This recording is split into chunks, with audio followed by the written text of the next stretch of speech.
influence on collective thought. Ultimately, the committee recommended that public opinion be controlled via a program involving espionage and official propaganda designed to discredit the issue. In this way, UFOs became a matter of national security, as the people's interest in reported UFO sightings was creating public hysteria. On the 30th of October 1938, CBS Radio broadcast an Orson Welles adaptation of H.G. Wells' The War of the Worlds, which generated a wave of hysteria amongst the population. The show became so high profile that it was developed into a musical program, interspersed with bulletins simulating a Martian invasion near the city of Grover's Mill, New Jersey. And although the show was said to be a work of fiction, a huge number of people would tune in, just in time to hear that Earth was being attacked by extraterrestrial invaders from Mars.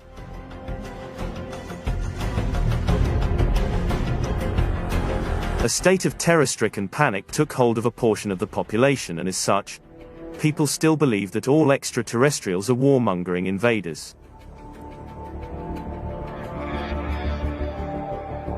Another unusual incident took place, again in the United States. In the midst of World War II, on the night of the 24th of February 1942, a globe-like flying object was sighted which, according to the press, was a new Japanese weapon.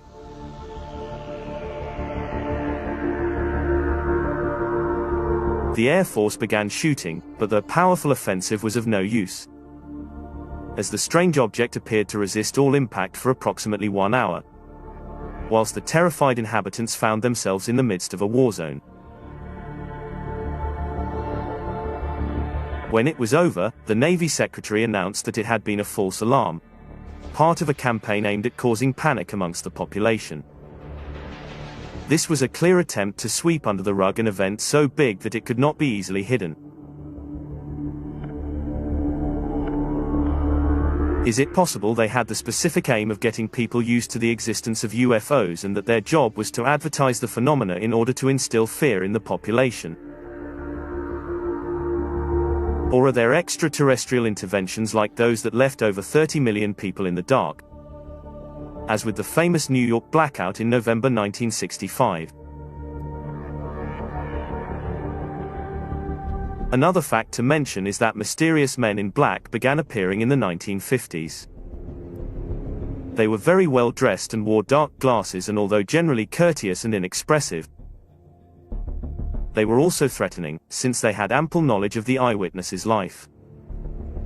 The aim was to scare, neutralize and silence anything related to the UFO issue. Although initially believed to be an urban legend, in truth, these individuals would use any means possible to silence witnesses. They wore dark suits, white shirts, hats and dark sunglasses, and would drive around in cars typical of the time. They would confiscate all evidence in order to cover up the facts and use manipulation or memory-altering techniques. As a last resort, they would eliminate the witness by orchestrating an accident.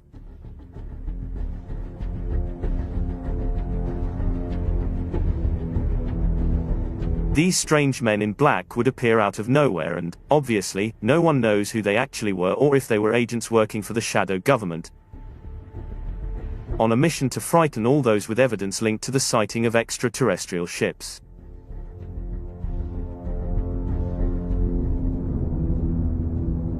In any case, the sole reality is that these mysterious UFO sightings remain a mystery.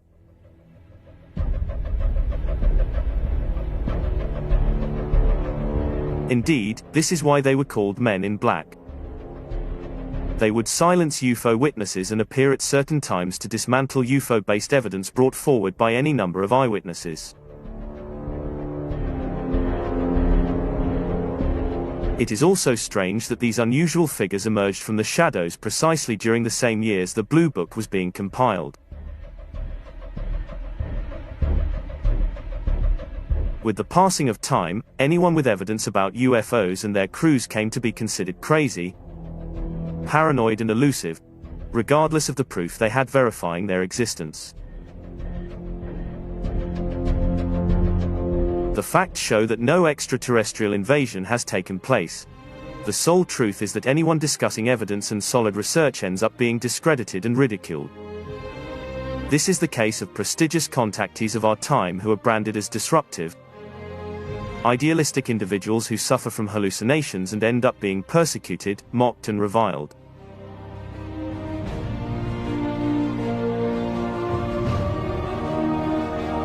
Nonetheless, countless testimonies have been given over the years,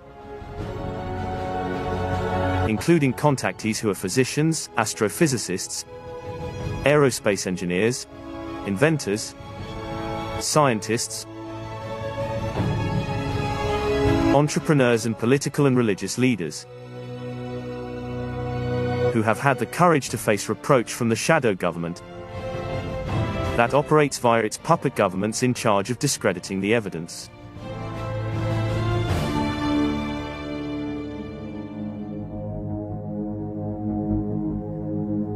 Such is the case of Canada's former defense minister, who claims that different extraterrestrial races are living amongst the population and have been collaborating with the US government for a long time. The president of Kalmykia is another case in point. This small republic was formed after the disintegration of the USSR, and it is now part of the Federation of Russia. He is a billionaire, a Buddhist and director of the International Chess Federation, and he recognizes that he has had contact with aliens. Furthermore, in the 1970s, then Prime Minister of the Caribbean island of Grenada, Sir Eric Gairy, claimed that UFOs were real and that extraterrestrials were visiting us. In order to raise public awareness, he urged the UN to create an international agency that would acknowledge and seriously investigate the issue. Nonetheless, Sir Eric Gairy would come up against the skepticism produced by his ideas. I know that flying saucers exist because I saw one 3 years ago. UN diplomats are going to think I am crazy for saying this, but I am convinced that people from outer space are studying us and that many live among us, as Earthlings.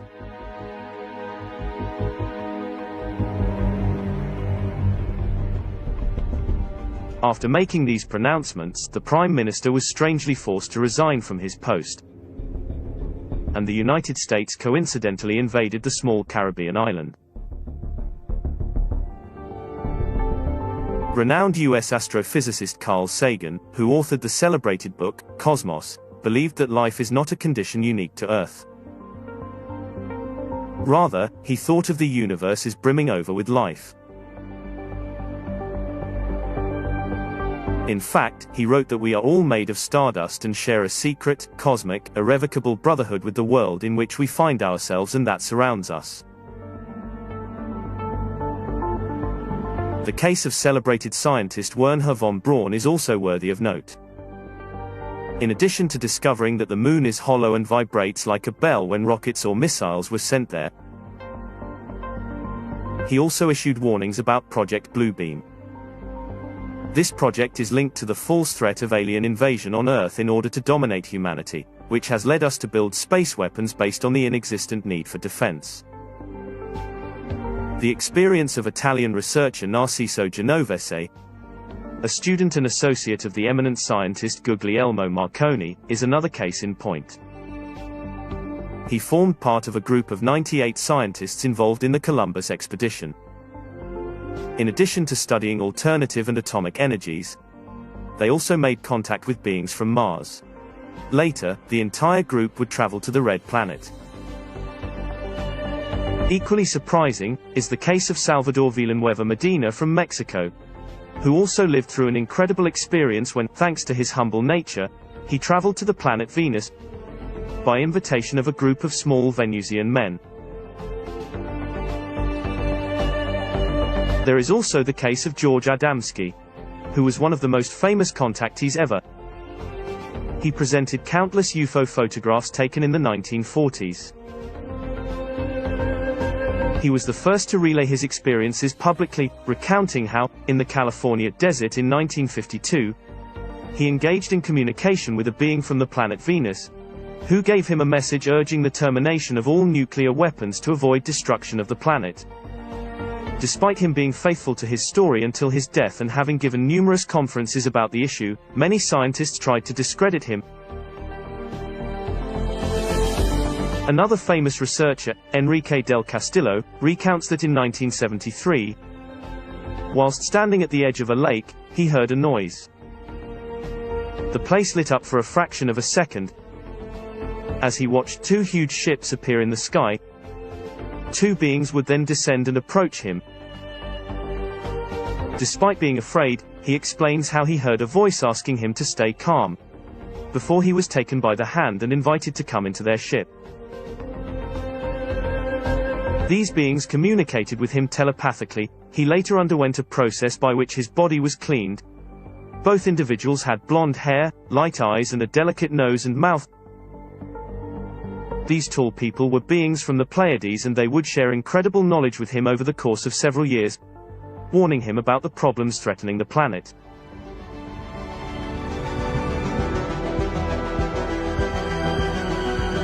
Similarly, there is the case of US inventor and aviator George Van Tassel, who has had several extraterrestrial contacts in California's Mojave Desert. According to his account, in August 1953, he sighted a ship that remained suspended 3 meters above his head. Extraterrestrials from Venus would invite Van Tassel to enter their spaceship via an anti-gravity beam.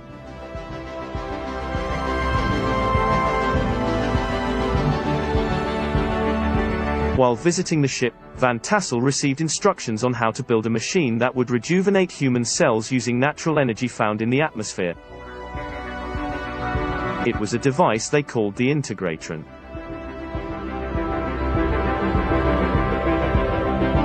Van Tassel would finance the construction of the Integratron, organizing UFO space conventions for 23 years, which thousands attended.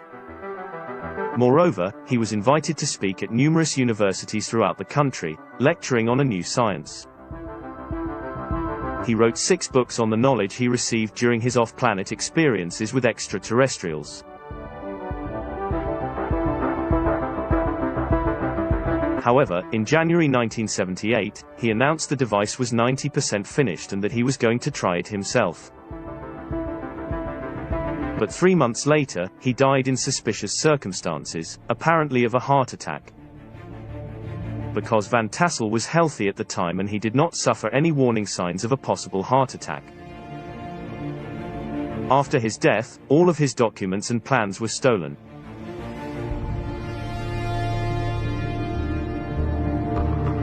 There is also the case of US physicist Bob Lazar, who confirms that he worked for a restricted sector of the Area 51 secret base in the Nevada desert, which is dedicated to the study of reverse engineering extraterrestrial ships. In 1989, he entered a hangar where he saw 9 flying discs of extraterrestrial origins and the bodies of several non-human beings. During interviews, he has explained how the government was trying to decipher the technology used in these ships. He even went inside one of them, and everything he saw inside was of extraterrestrial origin. Despite the many details he shared with the press, he was later discredited. And although no one believed him, over time, the data he provided has proven to be accurate.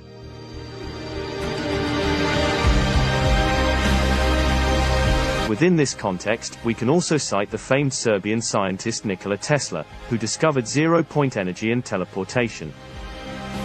He also published an article entitled Talking with the Planets, where he confirms having detected radio signals from other worlds.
There is also the case of the famous singer John Lennon, who claimed to have witnessed a UFO sighting in Manhattan, New York in 1974. His account describes a very quiet object that made no noise whilst moving slowly from side to side. The white lights along its perimeter blinked on and off like normal bulbs, and it had a red light on top.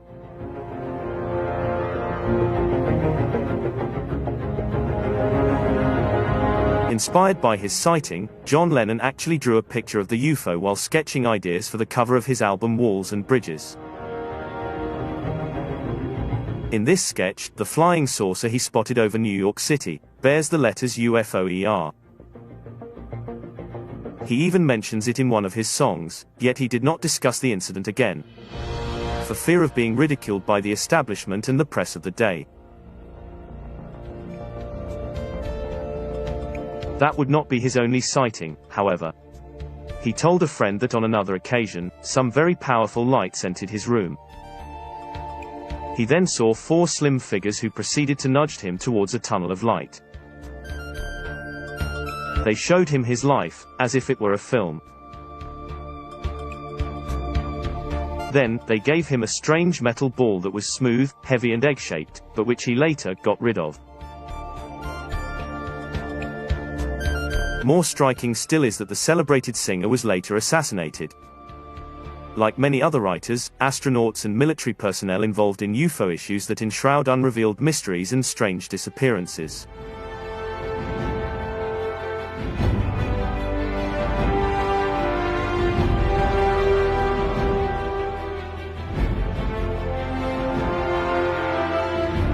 On a related note, US actor and comedian Jackie Gleason, one of the most popular stars of early television, was a friend of President Richard Nixon, with whom he shared an experience that could be the storyline for a science fiction novel. Apart from his artistic side, Gleason had another, more hidden interest. He was a great UFO enthusiast and he owned a huge library filled with books dedicated to research on this subject, which were donated to the University of Miami Library after his death. He would play golf with friend Richard Nixon and share his interest in UFOs. In fact, during a trip to Florida to help with a charity event the actor was hosting, Nixon decided to show his friend solid evidence supporting the many speculative theories in the UFO research books. During an interview with Esquire magazine, Gleason's second wife revealed that he had told her that his friend, the president, had shown him extraterrestrial bodies. According to his second wife's accounts, Gleason came home late on the night of the 19th of February 1973, and she asked him where he had been.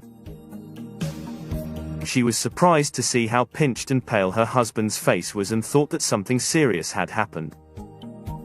He told her that he had been to the Homestead Air Reserve Base. There, he had seen alien cadavers that were just over 1.5 meters high. They were bald and had disproportionately large ears.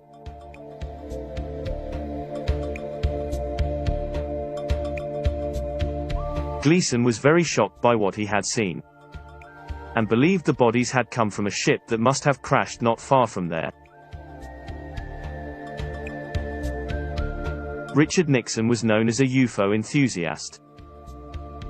He always wanted to learn about the existence of extraterrestrial cadavers, and to know if it was certain that the military was truly implicated in this matter.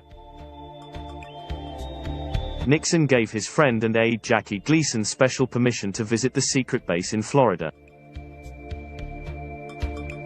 Gleason recounted that several armed soldiers escorted him to a solitary building inside the enormous base, and what he saw there left him amazed. The embalmed bodies of 4 small humanoid men lay on sheet metal. They were 70 centimeters tall, and had small heads with big ears. When he arrived home, despite being shaken by these impressions, he told his wife what he had seen, making her swear to keep it a secret. And although this is an open secret, he always refused to talk about it. Then, in 1987, he would take that secret to his grave. Nixon was not the only president with a connection to extraterrestrial issues, however. His successor to the Oval Office, Jimmy Carter, acknowledged having sighted an unidentified flying object in 1969, when he was running for governor of Georgia. Carter described the event to the National Enquirer in 1976. "I am convinced that UFOs exist, because I've seen one," he cites. "It was very peculiar looking. There were about 20 of us who saw it. It was the darndest thing I have ever seen. It was big, it was bright, it changed colors. And it was about the size of the moon. It was in view for about 10 minutes. None of us could imagine what it was. I am convinced that UFOs exist because I've seen one." During the electoral campaign that would lead him to the White House, he announced his intentions. "If I become president, I'll make every piece of information this country has about UFO sightings available to the public and scientists." To our knowledge, however, once he became president, he forgot about his promise and distanced himself from disclosure, citing defense implications as the reason behind his decision. These were not the only White House occupants who had experiences with UFOs. US President Ronald Reagan, for instance, witnessed an unidentified flying object during his term as governor of California.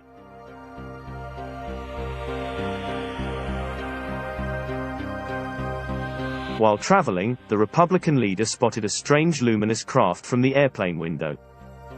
It moved towards and away from the plane at very high speeds, before suddenly disappearing some time later.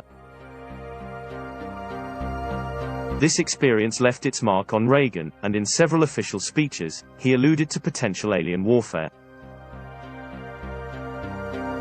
A number of years earlier, John F. Kennedy and Nikita Khrushchev had contact with beings from space. These extraterrestrials are said to have intervened to resolve the global Cuban crisis in 1963.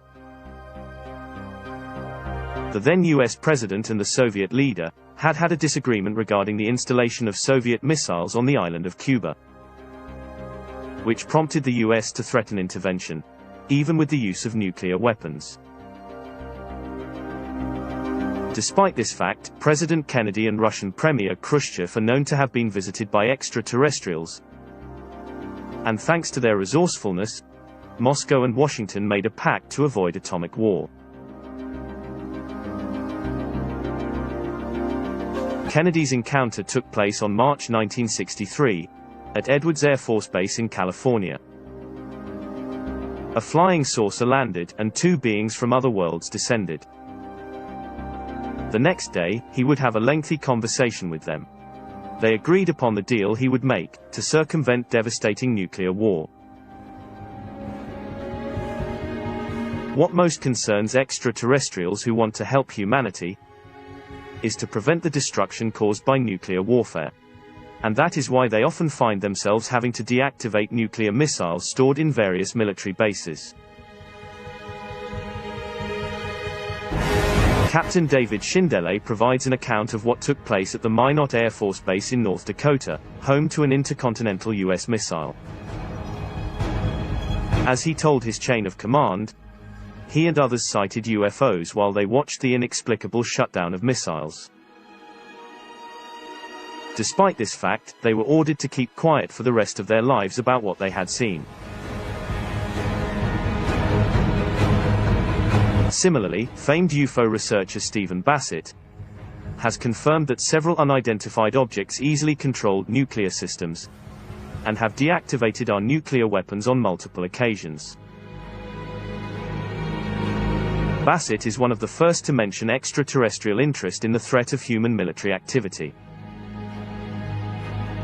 But others have also addressed the same issue. In 2008, Bob Jacobs, former lieutenant of the US Air Force, made a shocking announcement about a beam of light that illuminated a nuclear warhead during missile testing in 1967. He would recount the incident during a CNN interview with the recently deceased Larry King. In 2010, a huge cylinder-shaped UFO was sighted over the Francis E. Warren Air Force Base in Cheyenne, in the state of Wyoming. This coincided with the deactivation of 50 nuclear missiles, whilst communication systems were simultaneously interrupted. Perhaps the serious potential risks involved prompted former U.S. Senator Harry Reid to mention numerous cases in which military personnel working in nuclear facilities reported seeing UFOs on site at the end of 2020. These objects' direct interference disabled launching systems, which resulted in a security crisis.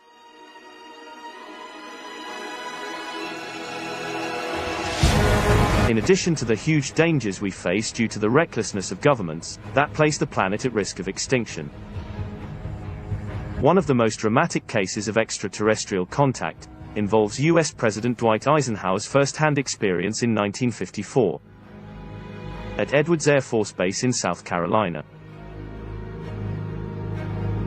There, he met with the extraterrestrial race known as the Nordics. They offered to give him a great deal of knowledge in exchange for getting rid of the Greys and eliminating nuclear armament, but he refused the proposition.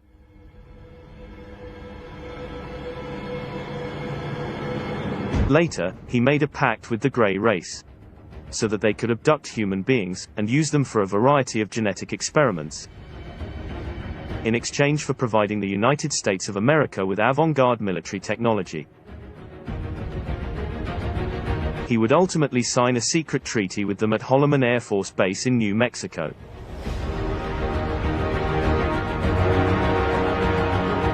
This particular event has had a huge effect on humanity, which we will discuss in depth later. It is also very striking that Pope John XXIII had several physical encounters with extraterrestrial beings as well, one of which was very unique and well documented. It took place at the Pope's summer residence at Castel Gandolfo in 1961, 2 years before his death.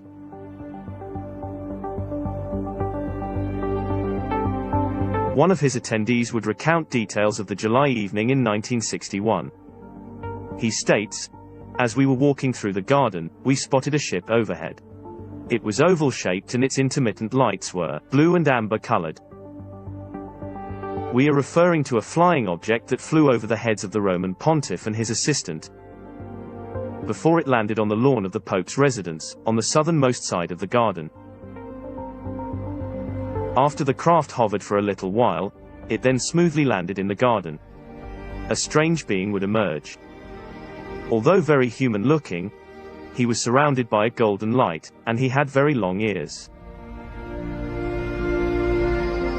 Both the Pope and his assistant got down on their knees, without really understanding what they were seeing. All they knew was that this being was not from this world, and that it had to be a celestial event. After their prayer, they were very surprised to see that the strange man from the stars was still there, which proved they were not seeing a vision. The Holy Father immediately got up and walked towards the mysterious stellar being. They then had a conversation for about 15 to 20 minutes. Then, the cosmonaut turned around and returned to his ship, and without another word, took off into space. According to the assistant, the Pope never talked to him again about this experience. Yet, often, when the Holy Father went out into the garden, the assistant was certain there were UFOs in the area, since he would observe the presence of intermittent lights, which for him confirmed that the Supreme Pontiff had other contacts with beings from the stars. Some years earlier, in the 1950s, according to the testimony of a highly qualified witness, Pope Pius XII also had a related experience. A report written by Cardinal Tedeschini describes the occasion. He cites that the Supreme Pontiff appeared to be very troubled and excited. "I had never seen him like that before," and he confirmed the same. "Yesterday," he said, "I saw a prodigy that has made a great impression on me. It was the 30th of October 1950, and I was taking my usual walk in the Vatican Gardens, reading and studying some documents, when I was surprised by a phenomenon unlike any I have ever seen. The sun was still quite high, and it appeared to be surrounded by a luminous ring that made it impossible to stare at it at length without discomfort.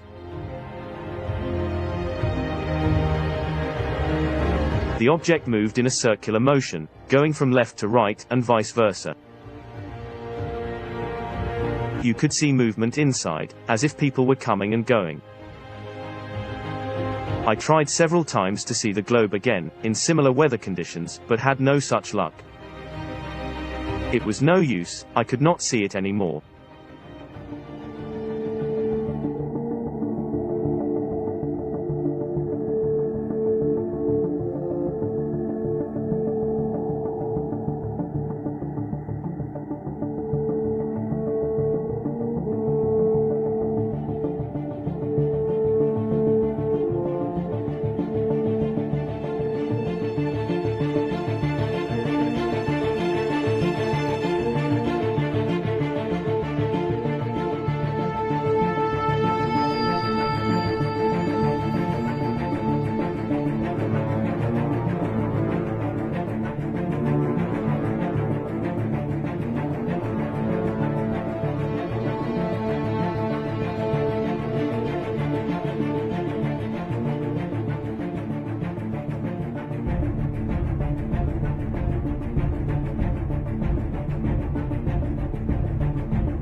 On another note, Japanese Princess Kaoru Nakamaru has made contact with extraterrestrial beings through spiritual practices. They told her about the Earth's entry into the rings of the Sun Alcyon, explaining its photonic energy, including the changes it causes, and how we can prepare for them. There is also the experience of Japan's First Lady, Miyuki Hatoyama, wife of Japanese Prime Minister Yukio Hatoyama, who served from 2009 to 2010. In her book Most Bizarre Things I Encountered, she describes having traveled to Venus in a UFO. 66-year-old Miyuki claims her experience happened many years ago. Similarly, Prince Hans Adam II, Liechtenstein's head of state, has thought for decades that extraterrestrials regularly visit the Earth. Despite their countless articles, the national and international media have ignored the fact that Hans Adam II, Liechtenstein's head of state, has funded international UFO research for decades, fostering close ties with individuals like US entrepreneur and UFO researcher, Robert Bigelow.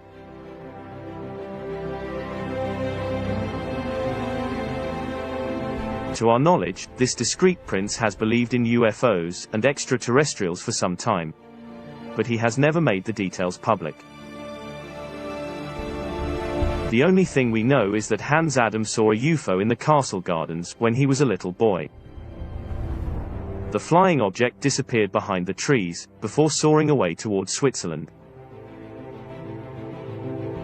Ample evidence surrounds the experience of Swiss contactee Edward Billy Meyer, and news of his close encounters with beings from the Pleiades and other Pleiadian peoples have circled the globe thanks to countless photographs.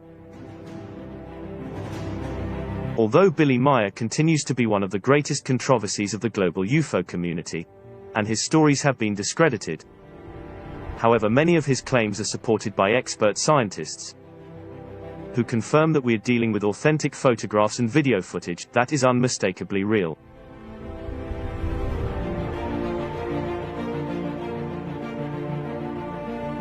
Humanity has been denied